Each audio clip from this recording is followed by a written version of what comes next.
نحمده ونصلي على رسوله الكريم اما بعد فاعوذ باللہ من الشیطان الرجیم بسم اللہ الرحمن الرحیم۔ پیارے ناظرین، آج میں آپ کی خدمت میں ذو الحجہ کے پہلے جمعے کا عمل لے کر حاضر ہوئی ہوں۔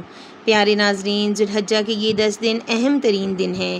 ان دنوں میں عبادت کا خاص اہتمام کرنا ہے، نوافل کی کثرت کرنی ہے، تسبیحات سبحان اللہ، الحمدللہ، اللہ اکبر، لا الہ الا اللہ کثرت سے پڑھنا ہے، اور تلاوت قرآن پاک کا بھی خصوصی اہتمام کرنا ہے۔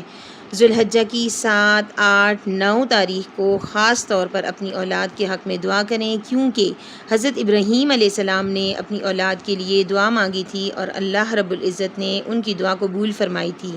اولاد کی زندگی، صحت، مال اور اچھے نصیب کے لیے دعا کرنی ہے۔ اس کے علاوہ ذو الحجہ کی 7، 8، 9، 10 تاریخ کو مغرب اور عشاء کے درمیان ان اسماء کو پڑھنا ہے۔ جو بھی حاجت ہو، جو بھی کوئی مشکل ہے جو حل نہیں ہو رہی، کوئی ایسا کام جو رکا ہوا ہے اور کوئی راستہ نظر نہیں آ رہا، تو مغرب اور عشاء کے درمیان آسمان کی طرف دیکھ کر ان اسماء کو 7 مرتبہ پڑھیں اور اپنے مقصد کو ذہن میں رکھیں۔